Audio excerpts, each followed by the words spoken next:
Concise history of Prophet Muhammad sallallahu alaihi wasallam. Chapter 18.5 Family Life of the Prophet sallallahu alaihi wasallam. There are two questions which haunt the minds of the disbelievers about the family life of the Muslims. Why the Muslims are allowed to marry up to 4 wives? Why the Prophet sallallahu alaihi wasallam had many wives? They are so much occupied with these two questions that they close their eyes on the other teachings of Islam. This attitude is harmful for them. I sincerely request them to read the answers of above two questions given below to know the truth. If we look at the social life and social values of disbelievers, we find obscenity and lewdness is widespread among them. There are big organizations functioning under the banner of natural living and other such labels. Unfortunately, the lewdness is so widespread that no government or social and cultural organization can reform it. Many disbelievers are leading this kind of life and are satisfied with this. To defend this style of life, their logic is that these are our values and this is our freedom. On the other hand, we should be grateful to a person who has financially and physically ability to marry more than one wife, and he intends to lead a pious life, and he safeguards a clean and enviable society. It does not make sense to raise objections about him. Note that Islam does not permit a man to marry more than one wife if he cannot establish justice between his wives and treat them equally. Hence, most of the believers have only one wife. I hope that this answer is enough for the first question to guide a broad-minded and fair-minded person. The answer to the second question will be given in detail so that the believers as well as disbelievers may benefit from it. Please bear in mind that Prophet ﷺ had only one wife during 30 years of his youth. He ﷺ did many marriages during his old age to achieve some important goals and objectives which will be described in the case of each marriage. Abu Bakr radiallahu anhu, Umar radiallahu anhu, Usman radiallahu anhu, and Ali radiallahu anhu were his prominent companions. To get more nearness to Abu Bakr radiallahu anhu, he married Aisha radiallahu anha.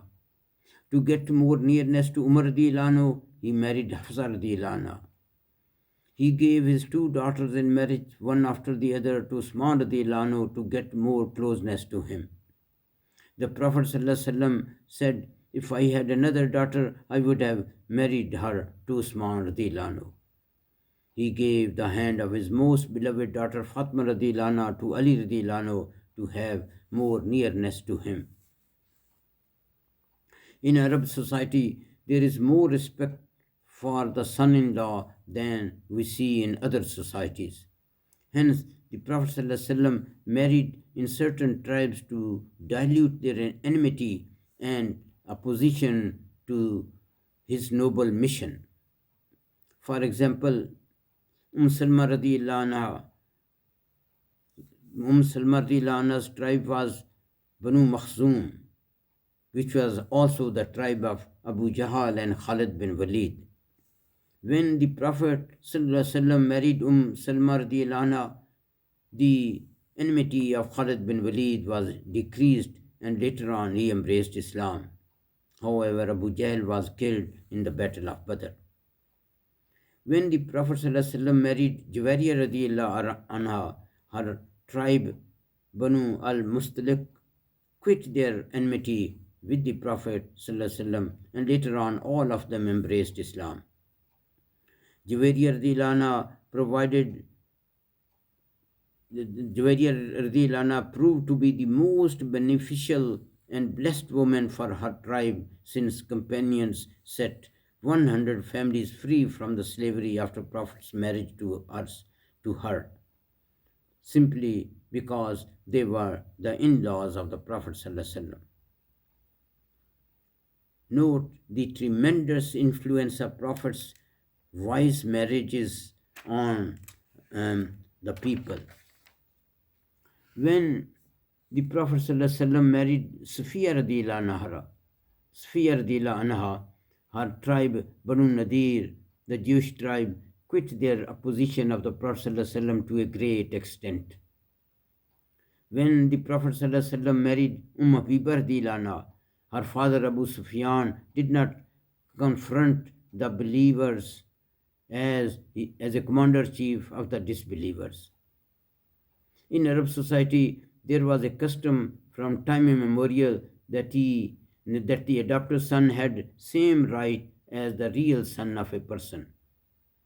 A drastic step was needed to modify and wipe out this custom of the time of ignorance. Only speech or written instruction were not effective. In order to bring about this big change, Allah married the Prophet ﷺ with Zainab bin Jahsh radiallahu anha. This practical example of the leader was necessary to initiate this change. We see this in the truce of Hudaybiyah. After the truce, Prophet Muhammad ﷺ asked his companions thrice to sacrifice their animals, but they did not respond. When the Prophet ﷺ made the sacrifice of his animal according to the suggestion of Salma radiallahu anha, the companions also sacrificed their animals following the example of the leader. Similarly, in order to show a practical example, Allah married the Prophet ﷺ with the divorced wife of his adopted son, Zayd bin Harsa radiallahu anhu. It is commonly said, all great men have great mothers. Hence, in order to bring about a change in the society, the education of women is of paramount importance. However, intermixing of two sexes is not allowed in Islam, since it causes more problems than solving them. Please tell me, how can you bring about an effective education of women in a society like that? The only solution was that the Prophet ﷺ should have more wives even in this old age to impact. The Prophet ﷺ should have more wives even in this old age to impart Islamic education to the people. This approach proved to be beneficial. For example, Aisha radiallahu anha lived about 40 years after the Prophet ﷺ, and she imparted the Islamic education in a fantastic way. All the wives of the Prophet ﷺ were very kind, pious, and God-fearing. Their educational activities will have effect on the Muslim Ummah till the day of judgment. Note that the education of women is so important that the Prophet ﷺ also used to address the women after the revelations from Allah. However, there are some matters in which only a woman can talk to a woman openly and frankly. An important role was played by wives of the Prophet ﷺ in this regard. Women used to take their questions to the wives of the Prophet ﷺ, and they in turn got the answers for them from the Prophet ﷺ directly. These traditions are preserved till the day of judgment and have a tremendous impact on the Muslim society.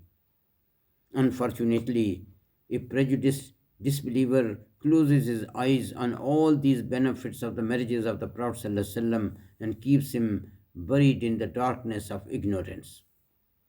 In fact, Allah sent the Prophet ﷺ as a teacher, and the wives of the Prophet ﷺ helped him to accomplish this teaching-learning process.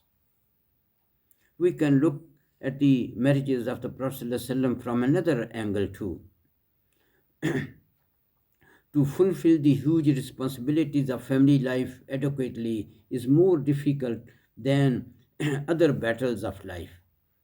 The Prophet ﷺ tackled the responsibilities of his large family even in old age simply for the welfare of Muslim Ummah. Hence, these marriages were not for personal lust, these were to teach the true Islamic values in all phases of life. We also note that some women became totally helpless due to divorce or death of their husbands. The Prophet ﷺ took pity on them and made their lives normal by marrying them.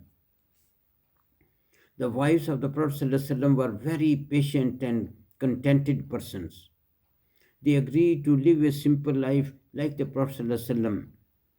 Allah called their homes as huts, and this is mentioned with great pride, and a chapter in the Quran is called Hujurat or huts, Surah number 49 Al Hujurat, to highlight the significance of simple life of Prophet ﷺ and his wives. It is described in Bukhari as follows. Ashar Radhiyallahu narrated, more than 2 months used to pass and no fire for cooking was lit in the hut of the Prophet ﷺ. Urwa Radhiyallahu asked Ashar Radhiyallahu, then what did you eat to survive? She said, two black things, that mean dates and muddy water. When Khyber was conquered, Ashar Radhiyallahu said, thanks God, we will have now enough dates to fill the stomach. Hence, the family life of the Prophet ﷺ was a great test and a continuous struggle, and Allah made him successful in this test and struggle too. Finally, Allah gave verdict about the lifestyle of the Prophet ﷺ. Surah Al-Qalam verse 4. وَإِنَّكَ لَعَلَى خُلُقٍ عَظِيمٍ. And indeed, you, O Muhammad sallallahu alaihi wasallam, have exquisite manners and marvelous character. Subhanallah, Allahu Akbar, Rabbana taqabbal minna innaka anta samiul alim wa tub alayna innaka anta tawwabur rahim.